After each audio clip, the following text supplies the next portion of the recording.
13h38 em Natal. Você está ouvindo o programa Explicando a Bíblia, hoje capítulo 42 do livro de Gênesis, com o nosso querido pastor e amigo, pastor Josenil Júnior. Amém, pastor Josenil? Glória a Deus. Queridos irmãos, nós comentamos então, no bloco anterior, até o versículo de número 14. Os irmãos vão observar que a principal acusação de José em relação aos seus irmãos é que eles eram espias, inclusive tinham vindo para ver a nudez da terra.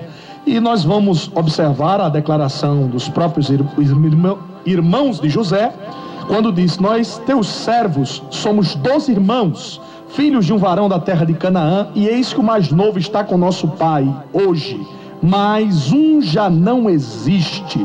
O versículo 14 diz: isso é o que vos tenho dito, dizendo que sois espias. Aí nós vamos ver no versículo número 15 que o próprio José propõe um desafio: nisto sereis provados pela vida de Faraó, não saireis daqui senão quando o vosso irmão mais novo vier aqui. Enviai um dentre vós que traga vosso irmão, mas vós ficareis presos, e vossas palavras serão provadas, se há verdade convosco, e se não, pela vida de Faraó, vós sois espias. E o texto nos diz que eles permaneceram presos em guarda por 3 dias. Aqui, irmãos, do versículo 15 ao versículo número 17, nós vemos que José aceitou a objeção, mas insistiu que os seus irmãos provassem o que estavam dizendo. Isso é importantíssimo. Eles não poderiam apenas alegar, mas tinham que provar efetivamente o que estavam dizendo. É lógico que nesse contexto José tinha interesse em ver o seu irmão mais novo, Benjamim, mas também, irmãos, queria ensinar uma preciosa lição aos seus irmãos. Vale salientar em todo o texto que nós vemos, irmãos, que José não estava se vingando dos seus irmãos, ao contrário do que alguns podem pensar numa leitura superficial do texto. Ele estava ensinando uma lição aos seus irmãos, estava com uma medida pedagógica, digamos assim, mostrando aos seus irmãos o que de fato eles fizeram, a gravidade do erro que eles cometeram, inclusive, irmãos, proporcionando-lhes a oportunidade de se arrepender. E nós vamos ver que eles se arrependeram em momento posterior, mas em todo o tempo nós vemos José, irmãos, movido de compaixão, José com amor impregnado no seu coração, e José um homem que perdoou os seus irmãos mesmo diante de tudo que eles lhe fizeram. Então por isso que José é considerado um tipo de Cristo, aquele que perdoa, né, os que lhe fizeram mal. Jesus na cruz do Calvário disse aos seus algozes, aos seus perseguidores: Pai, perdoa-lhes, porque não sabem o que fazem. Então, orando ao Pai, Cristo deu esta declaração. Então, a partir do versículo 18 até o versículo de número 20, nós já vamos ver o diálogo de José com seus irmãos. O segundo diálogo, o primeiro foi encerrado, como os irmãos podem ver, no versículo de número 16, depois que eles permaneceram 3 dias presos. Agora, novamente, José trava um diálogo com os seus irmãos, e agora, aparentemente, para os seus irmãos, José modificou a sua atitude severa a princípio e foi falar com eles. Aqui, queridos irmãos, José deixa muito claro que não seria necessário que 9 irmãos permanecessem presos e um retornasse a Canaã, mas pelo contrário, agora 9 retornariam a Canaã e só um permaneceria preso. Então ele se mostra um pouco mais complacente em relação a eles, mais benevolente. Eu acredito que isso também, irmão, serviu até para dar um ânimo, com um agente motivador para os irmãos de José. E eles sabiam claramente que a ordem de José não poderia ser desobedecida, porque eles sabiam, irmãos, que questionar uma decisão de um governador do Egito era muito perigoso. Ele tinha poder de matá-los, ou tinha poder de permanecer com um dos seus irmãos, aquele que ficasse preso, durante toda a sua vida, ou quem sabe até tirar a sua própria vida. Por isso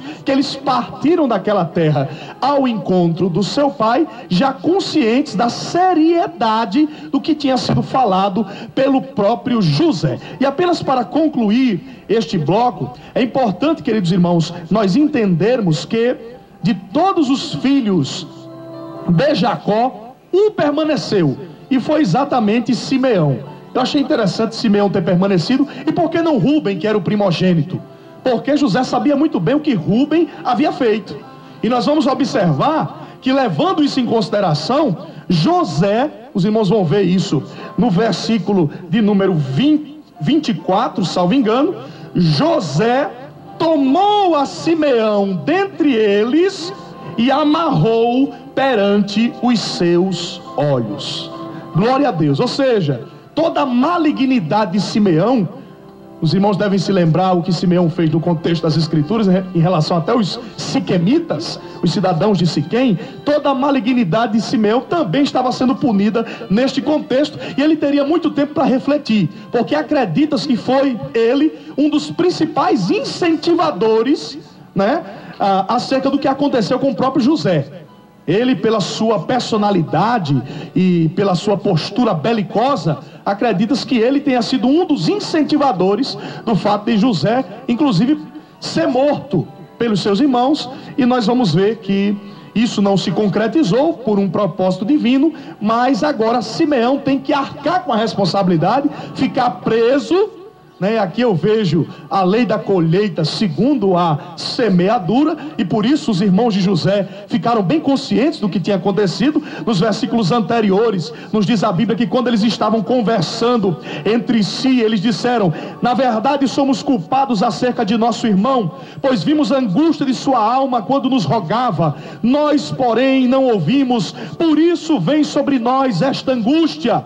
E Rúben respondeu-lhes dizendo: não vos dizia eu, dizendo, não pequeis contra o moço, mas não ouvistes, e vedes aqui, o seu sangue também é requerido. Eles entenderam perfeitamente que tudo que estava acontecendo era o próprio Deus exercendo a justiça contra eles, o juízo sobre a terra, pela sua atitude impensada, pelos pecados que eles praticavam. E José, queridos irmãos, como era emotivo, o texto nos mostra que ele retirou-se, foi chorar, e depois voltou a eles e falou-lhes. Então nós ficaremos até o versículo 24, e no último bloco nós trataremos do versículo 25 até o versículo de número 38.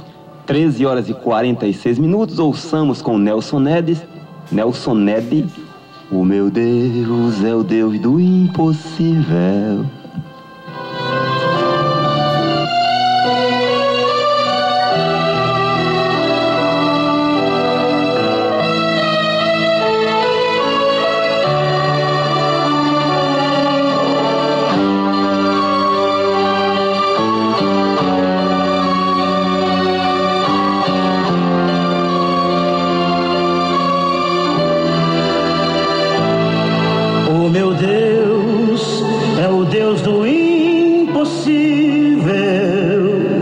Jeová Jireh, o grande El Shaddai,